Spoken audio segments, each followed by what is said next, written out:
जी अस्सलाम वालेकुम रहमतुल्लाहि वबरकातुहू। जनाब अज माशाल्लाह 5 पट्ठा की लाट लियांदी है तो मेरा वीडियो नार वै वीडियो स्किप नहीं करना कि इंशाल्लाह तुहानूं अच्छी तरह इन्फॉर्मेशन हो सी। तो पहले नंबर पर 3 इकट्ठियां पट्ठा जनाब चेक करवा रहे हैं। माशाल्लाह खूबसूरत माशाल्लाह पट्ठा ही ने और चंगे हाइट कद वालियां 33 इंच इन्हां दी हाइट है पई जनाब और ताज़ा 2 दांद ने और ताज़ा क्रॉस हुई हुई बिरा तीने दे तीने पट्टे हैं और खूबसूरत माशाल्लाह चीज़ इन्हें शुरू तो जनाब जानवरों को चारा भी खवा के विखा रहे हैं कि तुहानूं अच्छी तरह इन्फॉर्मेशन होवे। तो इस तो बाद मेरा शौक क्वालिटी और नस्ल नहीं होंदी प्योर मक्खी चीनी मदरसा नस्ल दी माशाल्लाह पट्ठा ही ने पईयां और खूबसूरत नायाब तोहफे। तो इस तो बाद तुहानूं अलग अलग करके चेक करवाइने हैं। तो लो जनाब पहले नंबर पर माशाल्लाह पट्ठा आ गए बिल्कुल तोता फेस और कन्ना दे लापर भी चेक कर सकते चंगे लंबे कन वाइट अख दे विच ने और सोहनी चीज़ माशाल्लाह डबल हड्डी माशाल्लाह पट्ठ ही ने और ये जनाब 2 तो 2.5 महीने की गारंटी शुदा गब्बन पट्ठ भी ने जनाब चेक कर सकते हैं। चड्डा बनाई खड़ी है फिर हाँ ठीक है ना। ये दोने भैन ने जनाब दूसरे नंबर पर इस तो बाद तो पहले नंबर लिया गया तो लो जनाब दूसरे नंबर दोने जनाब सकियां भैन पे फिरा और ये माशाल्लाह इको जी फेस ब्यूटी माशाल्लाह बिल्कुल तोता फेस है और कन्ना दे लापर भी चेक कर सकते हैं बिरा चंगे लंबे कन और डबल हड्डी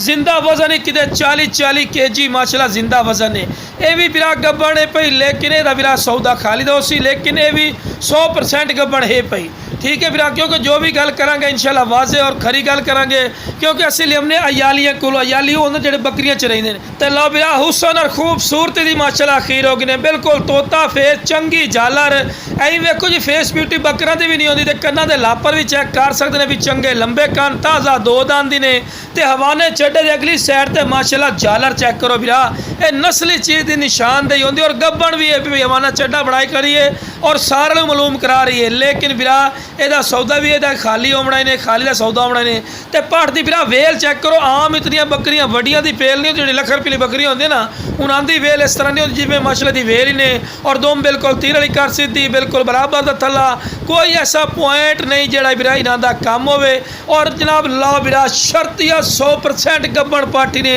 3.5 महीना तो 4 महीना की माशाल्लाह पाठी ने गब्बन और महीने तो 1.5 महीना बड़ी मुश्किल नहीं सी। तो पट्ठ दे बिरा कन्ना की लेंथ वेख सकते चंगे लंबे कान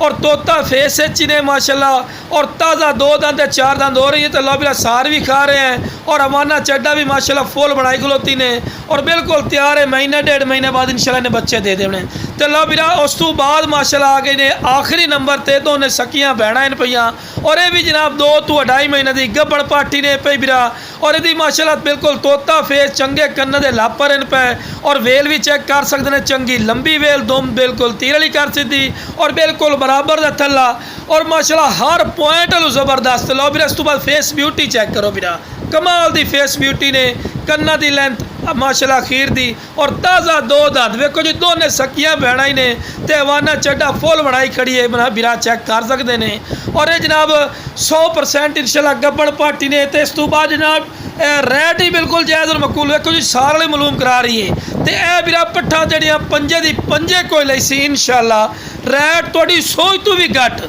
अपना रेट नहीं होना जी एक पट्ठ का जी 50,000 है जी 55,000 रुपया है फौजी भाई नो बिरा बननी बंद हो गई जी नहीं बिरा इंशाल्लाह स्क्रीन तो दिते नंबर पर राबता कराया है इंशाल्लाह थोड़े राबते की भी कदर करांगे थोड़े शौक की भी कदर करांगे और इंशाल्लाह थोड़े सोच के मुताबिक तो इंशाल्लाह पंजे दी पंजे पट्ठा मिल सन। हाँ अगर कोई एक दो लई सी उन्होंने रेट अलहदा होना क्योंकि जो भी गल